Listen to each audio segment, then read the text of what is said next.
Hey everybody, Rachel Teedy here with this update on this April 17th, and we're starting off with a story that we had team coverage on earlier today. A 20-year-old woman is dead in Washington County after a shooting over the weekend, and the victim, we are learning tonight, Kaylin Gillis, and we really learned a lot about her today. The sheriff was speaking about the investigation. This was at the law enforcement center, and the sheriff says this was an innocent young life lost because the car she just happened to pull, or she was in, just happened to pull into the wrong driveway by mistake. Authorities say the 20-year-old of Schuylerville was with three friends in the car trying to find a friend's house Saturday night, but it was dark. There was no cell service, and it was a very rural area. They made a mistake. They drove up the wrong driveway on Patterson Hill Road in Hebron. So they were basically looking for their friend's house and got mistaken and drove up this driveway. While they were leaving the residence, once they determined that they were at the wrong house, a subject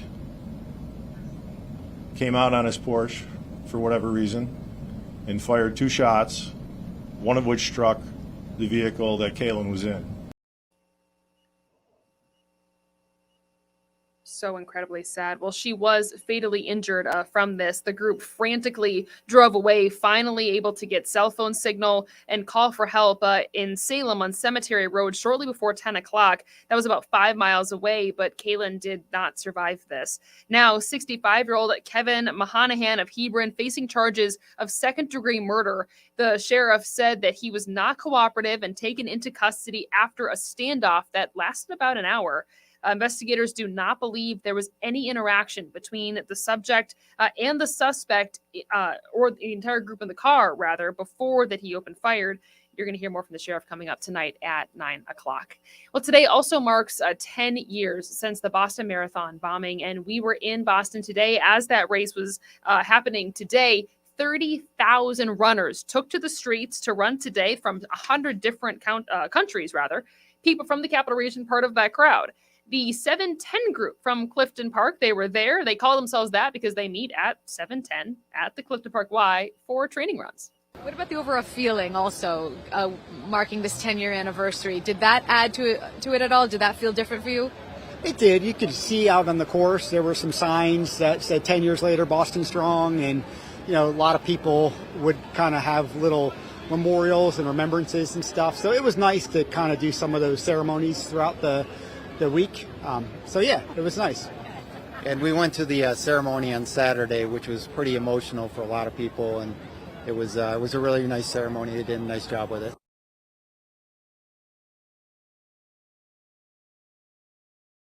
Now,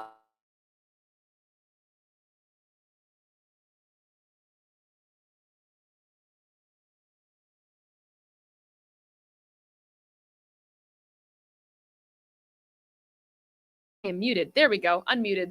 That was Taylor and Dave. I was saying thank you for speaking to us again. And they did hold a moment of remembrance at the race today, honoring those people who died in the explosion 10 years ago today and the people who were hurt. And if you want to see our original coverage from that day and from the days that were following, head to our YouTube page, WNYT.com. We have a brand new News Vault 13 all set up for you. You might see some faces that you recognize as well. So let me bring in now Reed Kisselback, who has been tracking the rainy day that we've been seeing here across the Capital Region. Rainy day, Rachel, a couple spotty showers on and off. That's kind of what we're going to continue to see as we work away into the day tomorrow. So here's a look outside right now in our CDPHP first warning cam out in Pittsfield, sitting at 49. And rain-wise, we're not on the highest end, really, just over 1/10 of an inch out there. We'll show you a look at the first warning live Doppler radar. Still very spotty rain possible as you make your plans for the rest of the day today. It's from a very large low-pressure system that's bringing an additional round of showers.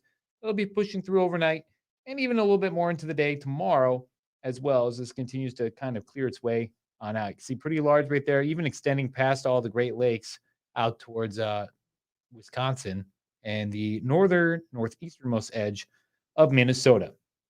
So the temperature change is definitely a more prominent one since this has been bringing in some colder air, averaging about 15 to 20 degrees colder than 24 hours ago. Look out by Buffalo, though, 42 degrees colder than this time yesterday, thanks to that passing front. So tomorrow itself, looking colder, looking more like an early spring seasonal kind of day. Starting out with temperatures in the low 40s, upper 30s in some of the higher elevations. Mostly cloudy skies, a little breezy at times, highs reaching towards the low to mid 50s. So let's track the chance for spotty showers as we work our way overnight tonight. See maybe the occasional spotty shower, a little bit of it, maybe even some light snow in some of the higher elevations. Won't really stick all too much because of just how warm it's been. But you can see throughout the course of the day tomorrow, the majority of the time we look mostly cloudy, but we'll continue to see that chance for some on and off very spotty light rain. Not necessarily worth canceling any outdoor plans over, but certainly something to keep in mind. Cold enough maybe by Wednesday morning, some of the higher elevations could be seeing a couple light flakes. Excuse me for that. And you can see that trend kind of clears out through the rest of the day on Wednesday, and we'll have some sunshine before the day comes to an end. So tonight, 42, mostly cloudy, cooler, a few showers, a little bit of some fog developing as well. Tomorrow, 54, mostly cloudy, breezy, cool, a few passing showers through the course of the day in your 7-day planner. Wednesday, Thursday looking great. Friday looking great, coming close to 80 once again. Saturday, we have showers coming through late in the day, high of 74. Sunday, some additional showers, high of 63. And then Monday, back down towards the mid to upper 50s. I love that we have the 70s in the forecast. 70s are just perfect. It's above that. It's the interesting time again. We're kind of doing a little bit of the roller coaster. So it's Yes. nice to see it. And then I'm sure there's still people who are excited to see the 50s still. Yeah, probably true. And So- I mean, even though there's a little bit of snow in that forecast for the higher elevations, people are probably thrilled about that too. Probably used to it really at this point. Like, it always does at this time of year. So it's coming to an end though. It is. Yeah. All right. Thank you, Reed. So we have a lot to cover here tonight. We are following up on the Boston Marathon. It's been 10 years since that bomb went off, and people are remembering what that was like, people who were there. So you're going to hear from them coming up tonight at 9 and 11. And they're remembering a 20-year-old woman who was killed after pulling into the wrong driveway to turn around, just a random driveway. Kaylin, the woman killed. We're going to hear more about her, learn more about who Kaylin Gillis of Schuylerville is coming up tonight at 9 and 11 o'clock. We'll see you then.